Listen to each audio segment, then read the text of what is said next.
Halo semuanya, perkenalkan, nama saya Oktivani Delinda dengan NIM 0529915556 dari Prodi Manajemen Ekonomi dan berasal dari Universitas Terbuka Palembang. Hari ini, saya akan menjelaskan perkembangan Pancasila dalam konteks sejarah dari masa ke masa, mulai dari awal kemerdekaan hingga masa reformasi. Sejarah lahirnya Pancasila.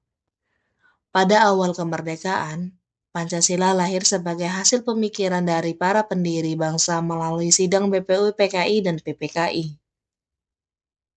Bung Karno mengusulkan dasar negara yang kemudian dikenal sebagai Pancasila pada 1 Juni 1945.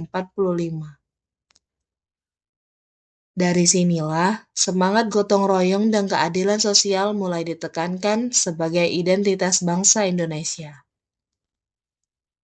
Nilai penting yang muncul di masa ini adalah persatuan dan kebangsaan. Bagaimana bangsa yang majemuk bisa bersatu di bawah satu dasar, yaitu Pancasila. Peristiwa pentingnya tentu adalah pengakuan Pancasila sebagai dasar negara pada 18 Agustus 1945. Masa Republik Indonesia Serikat atau yang disebut RIS mulai dari tahun 1949 sampai 1950. Setelah pengakuan kedaulatan, Indonesia sempat berubah menjadi negara federal bernama Republik Indonesia Serikat. Namun, sistem ini menimbulkan perpecahan karena daerah-daerah ingin memiliki otonomi lebih luas. Nilai Pancasila yang tampak di sini adalah persatuan, di mana akhirnya bangsa Indonesia menyadari bahwa hanya dengan kembali pada bentuk Negara Kesatuan Republik Indonesia atau NKRI pada tahun 1950, keutuhan bangsa bisa dijaga.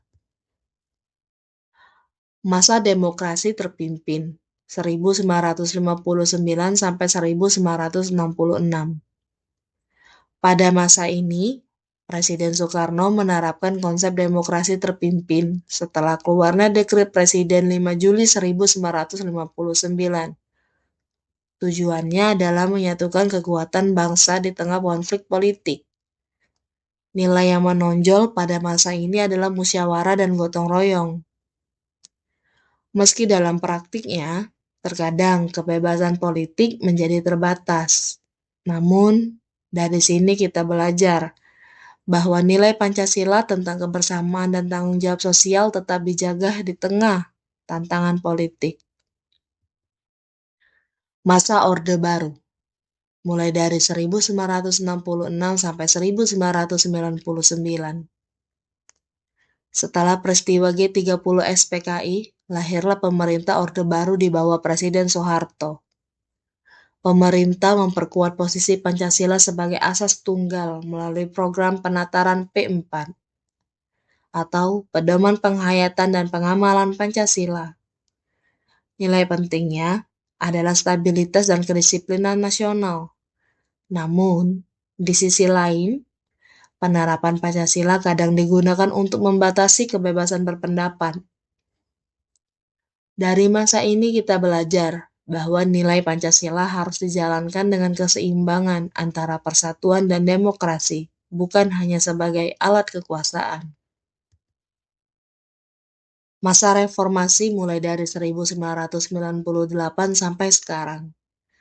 Reformasi membawa perubahan besar, demokrasi terbuka, hak asasi manusia dijunjung tinggi, dan kebebasan berpendapat semakin luas.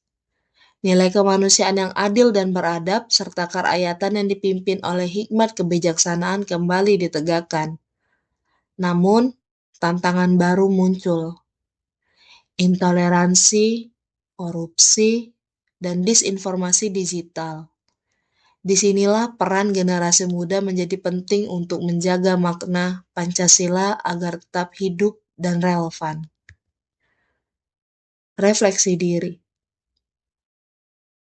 Dari perjalanan sejarah itu saya belajar bahwa Pancasila adalah nilai yang lentur tapi kokoh. Ia mampu beradaptasi tanpa kehilangan jati dirinya. Sebagai generasi muda, kita bisa menerapkan nilai Pancasila bukan hanya lewat ucapan, tapi melalui tindakan kecil, menghargai perbedaan, bersikap jujur, bertanggung jawab, dan aktif membangun solidaritas di dunia nyata maupun digital. Karena sejatinya Pancasila bukan hanya sejarah, tapi arah masa depan kita. Dengan ini, saya ingin mengucapkan terima kasih banyak untuk Badan Pembinaan Ideologi Pancasila atau BPIP tahun 2022 Sejarah dan Nilai Pancasila dalam Konteks Perkembangan Bangsa Indonesia, dokumen dari MPR RI tahun 2020 Pancasila sebagai Dasar dan Ideologi Negara, dan juga untuk Bapak Insinyur Soekarno pada tahun 1945 lahirnya Pancasila pada pidato 1 Juni 1945.